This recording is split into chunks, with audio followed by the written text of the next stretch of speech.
اعوذ باللہ من الشیطان اللعین الرجیم بسم اللہ الرحمن الرحیم الحمدللہ رب العالمین والصلاة والسلام علی اشرف الانبیاء والمرسلین وشفیع المذنبین ابی القاسم محمد وآل بیتہ الطیبین الطاہرین المعصومین المظلومین من یومنا ھذا الی قیام یوم الدین اما بعد فقط قال رسول اللہ صلی اللہ علیہ وآلہ وسلم زینوا مجالسکم بذکر علی بن ابی طالب علیہ السلام.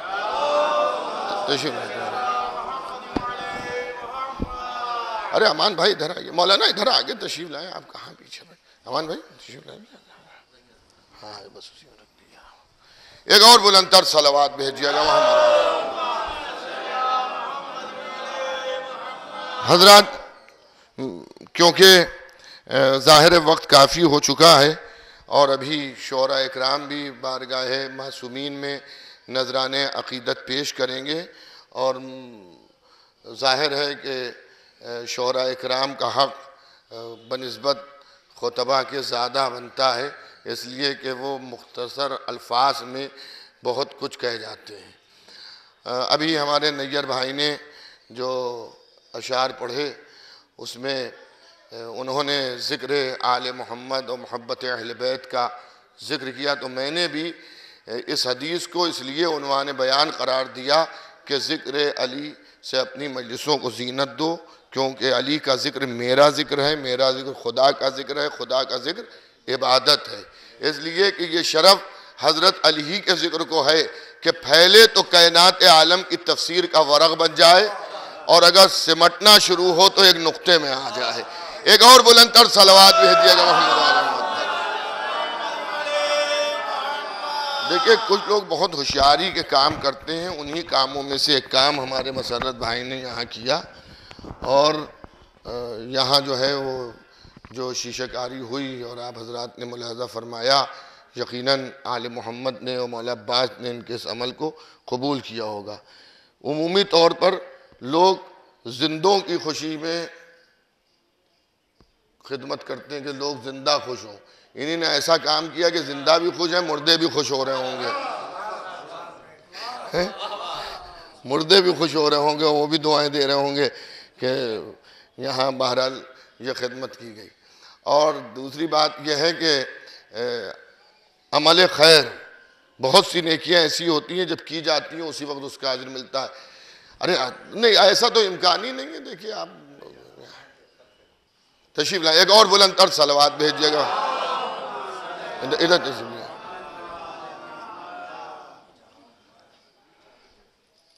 ایک اور اس سے بہتر صلوات بھیجیے محمد والے محمد پر. بس عزیزانی کے نہیں، 15-20 منٹ میں میری تقریر تمام ہو رہی ہے، اس کا شعراء اکرام مدح آل محمد میں اشعار پڑھیں گے. تو کچھ عمل خیر ایسے ہیں کہ جن کو آپ انجام دیجئے، جب تک کہ آپ انجام دے رہے ہیں اس وقت تک آپ کو ثواب ملے. مثلا تلاوت قرآن ہے، جب تک کہ ہم قرآن پڑھ رہے ہیں تب تک کہ ثواب ہمیں مل رہا ہے، لیکن جب ہم نے تلاوت ختم کی اور قرآن بند کر دیا تو وہ ثواب جو ہمیں مل رہا تھا وہ ختم ہو گیا. اس طرح سے بہت سے ثواب ہیں، لیکن 5 ایسے عمل ہیں کہ اگر انسان ان اعمال کو انجام دے دے تو جب تک کہ وہ شے باقی رہتی ہے اس کے نامہ اعمال میں نیکیاں لکھی جاتی ہیں. اسی عمل میں ایک عمل یہ بھی ہے کہ اگر کسی ایسی معبدگاہ کو کہ جہاں یاد الہی تازہ ہو، حدیث میں تو مسجد کا لفظ آیا ہے، لیکن اس کی شرح علماء نے فرمائی کہ مسجد سے مراد خالی مسجد نہیں ہے، بلکہ ہر وہ عمارت کہ جہاں سے یاد الہی پیدا ہو، اس میں اگر ایک اینٹ بھی آپ نے لگا دی تو جب تک کہ وہ اینٹ باقی رہے گی آپ کے نامہ اعمال میں اللہ اجر و ثواب لکھتا رہے گا، اجر و ثواب لکھا جائے گا. تو اس بارگاہ میں جو باب الحوائج کی بارگاہ ہے، باب المراد کی بارگاہ ہے، انہی نے جو یہاں شیشہ کاری کرائی ہے، تو انہی نے بڑے عقل مندی کا کام کیا، ایسا عمل خیر انجام دیا ہے کہ جب تک کہ ایک شیشہ بھی یہاں باقی رہے گا ان کے نامہ اعمال میں اجر و ثواب لکھا جائے گا. ایک اور صلوات بھیجیے گا محمد والے محمد پر. عزیزان گرامی، برادران ایمانی، محبان اہل بیت پیغمبر، آ جائیے فرید صاحب آپ بھی آگے. ارے بھئی آپ صد اللہ فاضل ہیں، بزرگ عالم دین ہیں، یہ تشریف لائیں. ایک اور صلوات بھیج دیجئے محمد والے محمد پر. دیکھیں اس وقت ہمیں بلند آواز سے درود کی توقع بھی نہیں ہے، اس لیے کہ 2 بج چکا ہے، اور دیکھیں بھوک کا معاملہ بھی یہ ہوتا ہے جب پلیٹ سامنے آ جاتی ہے. ہاں بزرگ کوئی بیوقوف تھوڑی تھے جو کھانا پردے میں چھپا کے پکواتے تھے خیانتیں لگوا کے. اور اس سے بہتر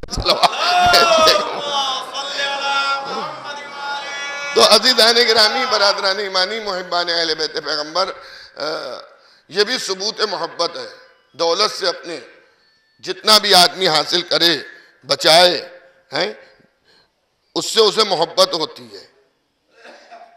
دوسروں پہ خرچ کرتے ہوئے اسے ذرا دشواری ہوتی ہے. لیکن قرآن کہہ رہے آل محمد سے معدت کرو. معدت اس محبت کا نام ہے کہ جہاں پر دنیا کی تمام محبتیں قربان کر دینے کا جذبہ پیدا ہو جائے. اب جو لوگ نام اہل بیت پر خرچ کرتے ہیں وہ ثبوت محبت نہیں خالی دیتے، ثبوت معدت دیتے ہیں کہ دولت سے سب کو محبت ہے، لیکن ہمیں اہل بیت سے معدت ہے تو ان کے نام پر ہم خرچ کریں گے. ایک اور صلوات بھیجیے گا. اور بھی روضہ بھی باب الحوائج کا، باب المراد کا، وہ ہمارے محتاج نہیں ہے، لیکن ہم سے بھی عقیدت چاہتے ہیں کہ تمہارے دل میں کیا جذبہ ہے، تم میرے لیے کیا کر سکتے ہو.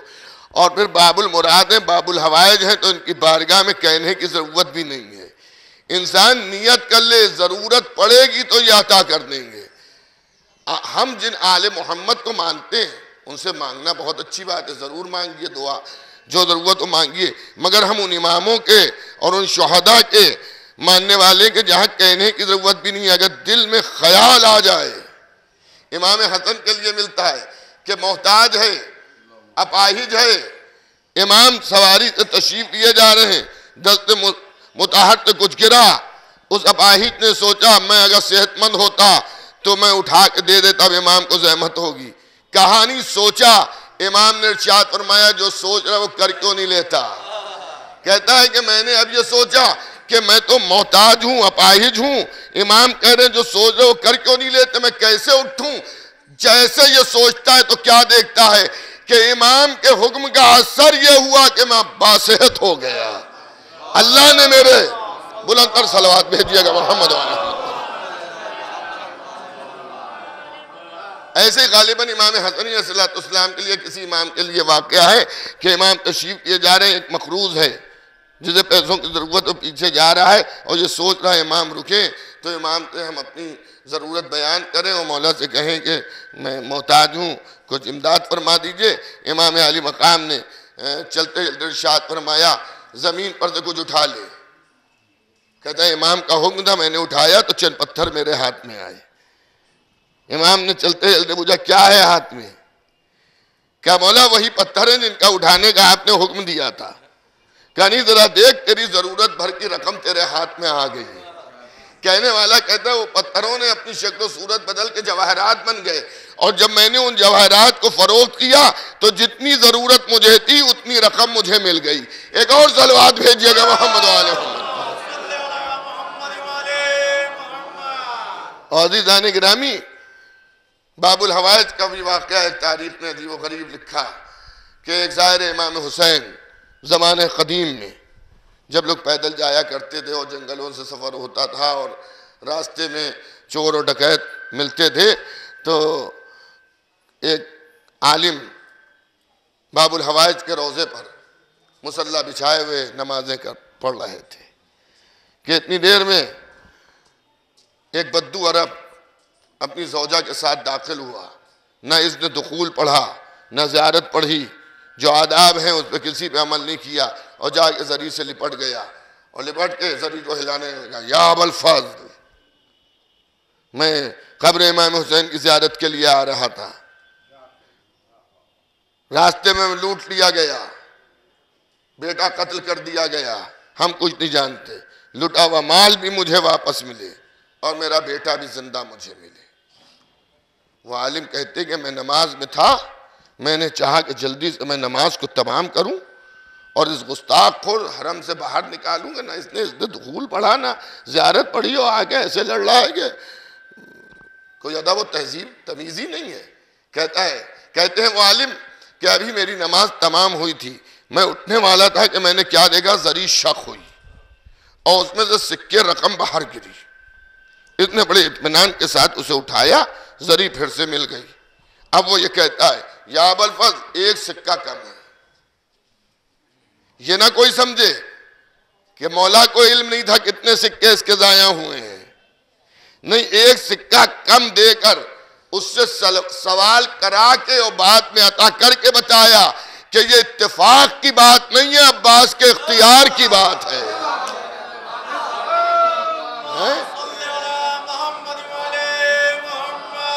کوئی یہ نہ کہہ دے کہ صاحب یہ تو اتفاق تھا کہ اس میں سے سکے گر گئے اور ایسا ہو گیا. جب اس نے کہا پھر زری سے ایک سکہ نکلا. اب جب وہ رقم ہو گئی تو اس نے کہا مولا میرا لڑکا. تھوڑی دیر کے بعد انہوں نے دیکھا، انہوں نے کہا اب تو میری ہمت نہیں پڑی، میں جہاں پہ تھا وہیں بیٹھا رہا کہ اتنی دیر میں نے دیکھا کہ ایک جوان داخل ہوا. اس نے دخول پڑھا، زیارت پڑھی، جا کے بوسہ دیا.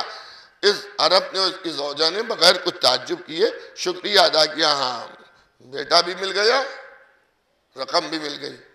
مگر یہ عالم جو تھے یہ کھڑے ہوئے، انہوں نے زیارت پڑھی اور مولا سے دعا کی اور کہا مولا ہم تو روز آتے ہیں حرم میں آپ کے بیٹھتے ہیں اور دعائیں کرتے ہیں، اور اتنے جلدی تو ہماری دعا کبھی نہیں قبول ہوئی، ابھی آیا اور ابھی اس کا سارا دعا قبول ہو گئی، اور میری چند دعائیں ایسی ہیں جو روز مانگ رہے ہیں ابھی تک نہیں قبول ہوئی.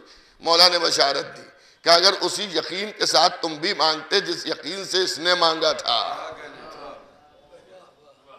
دیکھیں کچھ کام ہم لوگ عقیدت میں کرتے ہیں اور خوش ہو کے کرتے ہیں، لیکن اگر آپ غور کریں تو میں اسے مطلب اس نظریے سے نہیں دیکھتا ہوں. مطلب کوئی بیمار آئے، یہاں اسے شفا مل جائے تو ہم بہت تعجب سے دیکھیں گے اور ہمیں ایک حیرت ہوگی اور تعجب ہوگا، بیمار کو شفا ہو گئی، بیمار کو شفا ہو گئی. ارے یہاں اگر بیمار صحت یاب ہو رہا ہے تو اس میں تعجب کی کیا بات ہے؟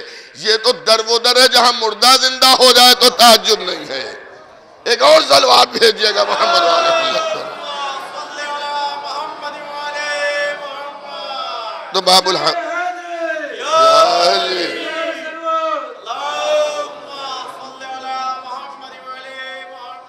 تو انہی نے باب الحوائج، ہمارے مسرت بھائی نے باب الحوائج کی بارگاہ میں خدمت کی ہے. اور ظاہر ہے میں یہ بھی نہیں سمجھتا کہ کوئی بھی مومن آل محمد کے نام پر جو خرچ کرتا ہے اس کے لیے اس کا یہ ہوتا ہے کہ بھئی ہم نے آپ کے اوپر خرچ کیا ہے تو آپ ہمارے اوپر خرچ کیجئے. نہیں، یہاں تو محبت خرچ کرواتی ہے. تو بارگاہ بھی ایسی ہے کہ جہاں جتنا جو خرچ کرتا ہے اس سے کئی گنا زیادہ مولا اسے عطا کرتے ہیں. مولا اسے کئی گنا زیادہ عطا کرتے ہیں. اب مجھے یہ تو نہیں معلوم کہ ان کا کتنا خرچ ہوا، یہ تو انہی کو معلوم ہوگا، لیکن میں ان کو یہ یقین دلانا چاہتا ہوں کہ جتنا بھی آپ نے خرچ کیا ہے اس سے کئی گنا زیادہ تو دنیا میں اللہ عطا کرے گا. اور یہاں کا معاملہ یہ کہ خالی دنیا ہی میں عطا نہیں ہوتا ہے بلکہ آخرت میں اس سے کئی گنا زیادہ عطا ہوتا ہے. تو باب الحوائج مولا ابوالفضل عباس کی بارگاہ میں، اور میں یہ سمجھتا ہوں کہ ان سے کسی نے کوئی درخواست بھی نہیں کی اور ان سے کسی نے کوئی گزارش بھی نہیں کی تھی، بلکہ یہ خود آئے اور انہیں ضرورت محسوس کی اور ان کا دل یہ چاہا کہ ایک ایسا کام بھی ہو کہ لوگ آئیں، زائرین آئیں زیارت کے لیے تو کم از کم ان کا بھی دل خوش ہو. بس عزیزان گرامی، جیسا کہ میں نے پہلے بھی عرض کیا تھا کہ مجھے کوئی طویل تقریر آپ کی خدمت میں نہیں کرنا ہے کیونکہ ابھی شعراء اکرام بھی تشریف فرما ہے، انہیں بھی ذکر فضائل آل محمد نظم کی شکل میں بیان کرنا ہے. جس دن یہ کام شروع ہوا تھا اسی دن مسرت بھائی سے بات طے ہو گئی تھی کہ ایسا ہے کہ جب یہ کام مکمل ہوگا تو تمہیں محفل بھی پڑھنا ہوگی. تو بہرحال آج میں حاضر ہو گیا اور میری دعا ہے کہ اللہ ہم سب کو یہ توفیق دے کہ ہم کار خیر میں جس طرح سے انہی نے خرچ کیا اس طرح سے ہم بھی خرچ کریں، اور پروردگار عالم ہم سب کی روزی میں اضافہ کرے. اور یہ یاد رکھیے کہ اخلاص کا معاملہ ہے ارشاد ہو رہا ہے کہ گیہوں کے دانے کی مثال دی جا رہی ہے ایسے کاموں کے لیے کہ ایک بو تو 70 ملتے ہیں، لیکن تعداد بڑھاتے بڑھاتے یہ کہہ دیا گیا کہ اللہ بغیر حساب بھی دے سکتا ہے۔ ایسا نہیں ہے کہ ہم نے 10 روپے خرچ کیے تو ہمیں 1000 روپے مل گئے، نہیں، وہ ہمیں 10 روپے پر بغیر حساب بھی عطا کر سکتا ہے۔ لیکن اخلاص ہو آل محمد کے لیے جو ہم کریں، اس میں ہمیں